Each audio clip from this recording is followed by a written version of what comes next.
Hey guys, Roxabox90 here with another Modern Masters spoiler. So before I get into the, I think, 10 cards spoiled, or more, 15 cards, we have a lot of cards spoil. But wow, YouTube is telling me I must update my channel aesthetic again. Alright, so this is going to be within 9 days. I must upgrade my account, so I'll be working to do that, and you guys shouldn't, be freaking out if you see my channel just completely change its visual look. YouTube. This is the second time this has happened to me since I made my channel. At least second. I think maybe even third time this has happened to me. Not happy about it, but it is what it is, and I guess you guys will see that. Yay. Tombstalker. Let's get to magic, which is fun. Tombstalker is 8 for a 5/5 flying with Delve, which is a fun ability, kind of like Dredge in a weird way, but not. It's a very cool ability, and I actually would hope we'd see it in Magic again. This is the card. This is one of the main cards from Future Sight that would feature this. I think it may be even the only card, but definitely one of the cards, and probably the best one. It allows you to remove any number of cards in your graveyard from the game as you play this spell, and it makes it cost one less colorless for each one you do that for.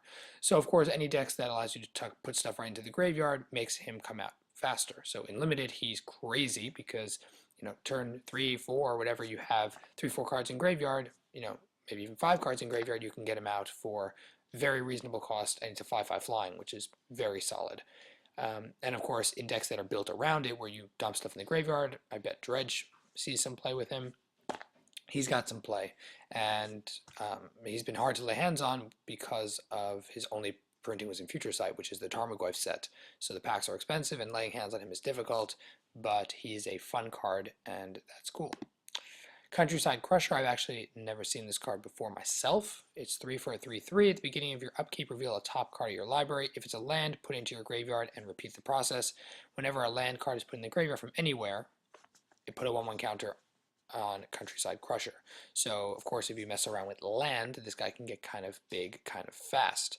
So I'm sure there's ways to mess around with him. Regardless, he's 3 for a 3/3, which is a really solid pick for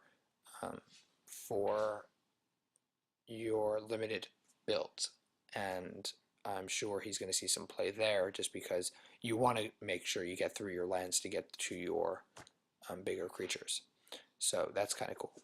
And with Life in the Loam in the same format, you don't necessarily have to lose your lands permanently.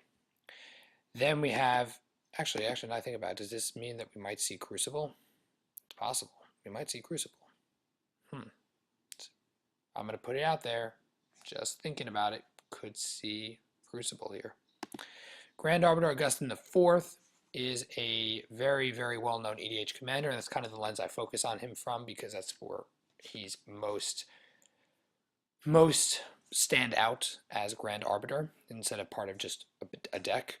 Stacks General, he's 2 white and a blue for a 2/3, probably the best Stacks General. Human. White spells and blue spells each cost 1 less to play, which means that blue-white hybrid spells cost 2 colorless less to play, and it makes spells your opponents play cost 1 more to play, which gets really aggravating really fast. In a deck that's designed to be annoying in general, he is the topping of the cake. I guess he's the crazy fanatic cherry on top of the stacks decked cake, and he is crazy, very, very good. He's actually often banned among play groups. He's not formally banned, but he's oftentimes banned. I know in my play group he's banned because he's just too annoying. I think we've played with him, and the deck got really just so annoying and so unfun to play with that we pretty much say you shouldn't use Grand Arbiter. There's plenty of other things to use. If you want to use him though, and your meta group is fine, then go for it. He's powerful. He's great. Very happy to see someone like him here. Melstrom Pulse is next, which is great because it's a very solid removal.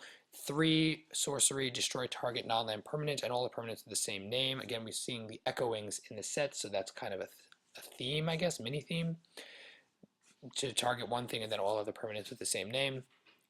Melstrom Pulse is probably the best one, of course, because it's rare and it destroys a non-land permanent, so very viable. EDH, people often ask me why I don't run Melstrom Pulse so much, mostly because sorcery speed is a weakness. Destroying something, not exiling, destroying something in a format where you most of the time have one of each thing is much less powerful. This spell is much less powerful, and the sorcery speed is not as good as other spells that are instant speed, like Beast Within is just much better because it destroys a permanent. But even if it said destroy target non-land permanent, it would still be better in EDH. And there are other removal spells, of course. Instant speed is a big deal. So in formats that run 4 ofs, though, 4 in your deck, then this card is much, much more powerful and is very, very solid. Very nice print. Coldeyed Silky is 3 for a 1/1, 2 hybrid. Island Walk, whenever it deals combat damage to a player, you draw that many cards. So of course this card is very well known in Rafik of the Many, mostly because Rafik gives 1/1 from Exalted and Double Strike. Island Walk in EDH is very easy to find in a multiplayer game that you'll have other players with Island in play, and being able to pump up and draw the cards is awesome. Very cool. Then we have Blinkmoth Nexus, so Inkmoth's early ancestor from Darksteel.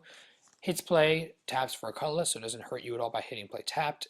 Tap 1, it becomes a 1/1 flying until end of turn. Still a land though, so that's really solid that it's flying. So you, I guess, block flyers, and of course do a lot of damage with its next ability because it's tap 1, tap, target Blinkmoth gets 1/1 on the turn. So if you have multiple Blinkmoths in play, they quickly become powerful flyers that do a lot of damage. And they're very, very strong in Tron, I think they're still used in Affinity and other major artifact decks for sure. Poison as well. Very cool card.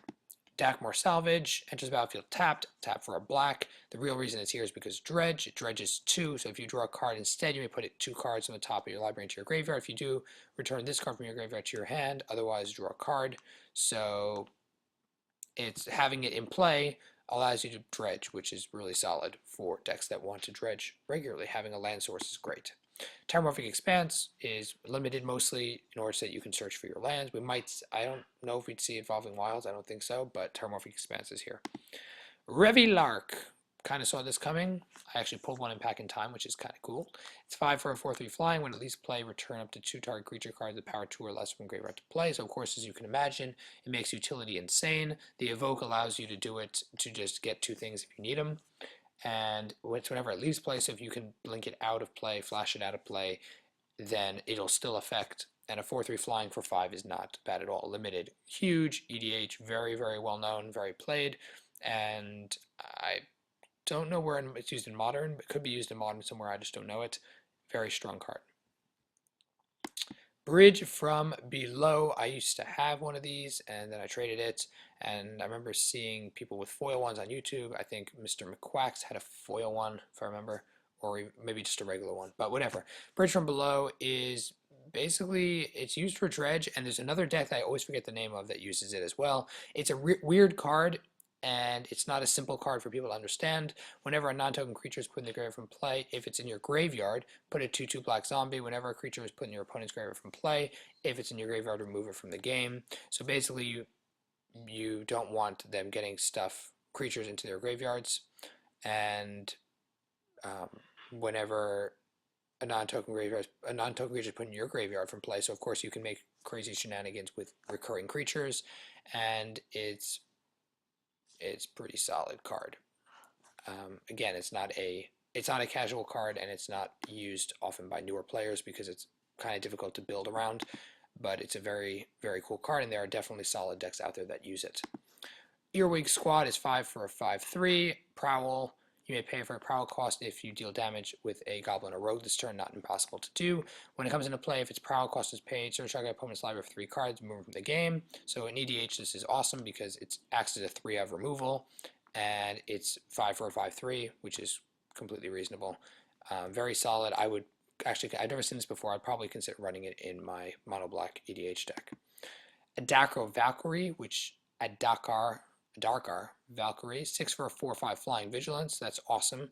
Whenever a target creature is put in the grave from play, return that card to play under your control if you tap it. So that's going to be monster in limited, crazy monster in limited. I don't know what deck it's used in, but it's definitely going to be a limited bomb, and I definitely have seen it used in EDH. And lastly, for today, Ethersworn Canonist. Very huge. Each player has played a non-artifact spell, can't play additional non-artifact spells, so artifact decks, 2 for a 2/2 artifact that allows you to lock down your opponents. Very powerful card, sees play all over the place.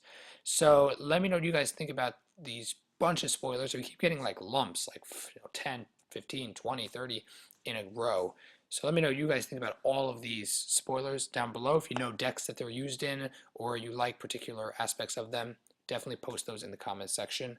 And check out my channel sponsors in the description. As always, RoxBox90 signing out. I'll see you guys next time.